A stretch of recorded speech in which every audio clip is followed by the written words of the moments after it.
જય માતાજી મિત્રો, દીકરી બાપની આબરૂ ભાગ 3 આજે બનાવું છું. ત્યારે આની અંદર એ સમજાવવા માંગુ છું કે બાપ શું છે.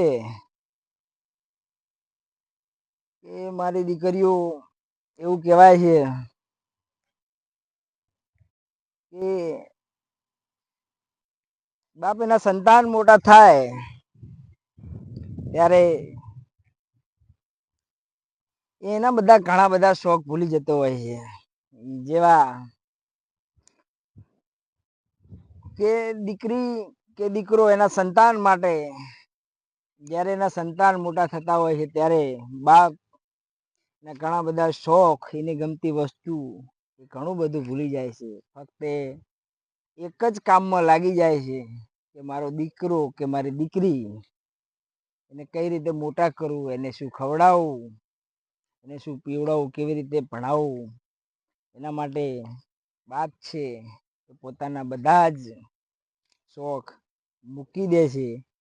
અને કહેવાય છે કે એને પણ ઘણા બધા શોખ હોય છે બાપને, પણ પોતાના દીકરા કે દીકરી માટે કે એને દીકરી કે એને દીકરો મોટો થાય એટલે એને સ્કૂલના ખર્ચા, એને ભણવાના, એને શું જોઈએ છે જમવામાં, એ બધી જ રીતે પોતે ભૂખ્યો રહે એક ટાઈમ, પણ એના છોકરાને ભૂખા નથી રાખતો.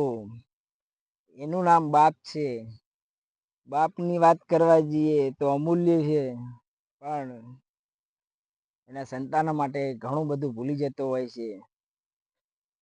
8 કલાક નોકરી કરતો હોય તો એ 12 કલાક નોકરી કરતો થઈ જાય સાહેબ, પણ એના સંતાનોને, એના દીકરા દીકરીને ભૂખ્યા નથી રાખતો. એના કપડાં, એનું ભણવાનો ખર્ચો એ વિચારે બાપ મહેનત કરતો હોય છે. એની મહેનત ડબલ થઈ જાય છે.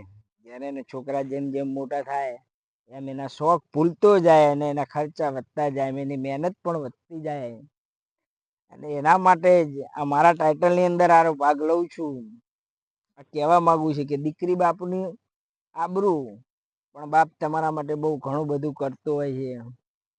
એના પોતાના શોખ બંધ કરી અને તમારા શોખ પૂરા થાય, તમારું ભણતર પૂરું થાય, એના માટે મથતો હોય છે.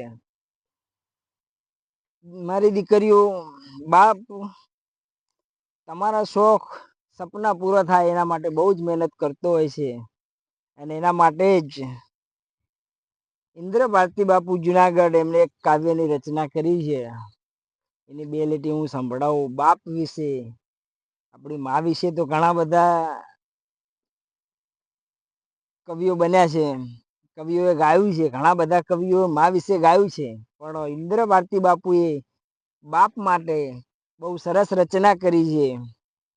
કે જોરદાર રચના છે. એના શબ્દો એવા છે કે ઘેરો એ વડલો ને ઘેરી સાયડી રે લોલ, ઘેરા કુટુંબમાં મારો બાપ રે મીઠો, હે સાયડો છે મારા બાપનો રે લોલ, હે આંગળી પકડી તી મારા બાપની રે લોલ, ચાલુ હું તો ડગુ મગુ ચાલ રે ચીલે, હે ચલાયો એને ચાલ તું રે લોલ, ઘેરો હે વડલો ને ઘેરી સાયડી રે લોલ.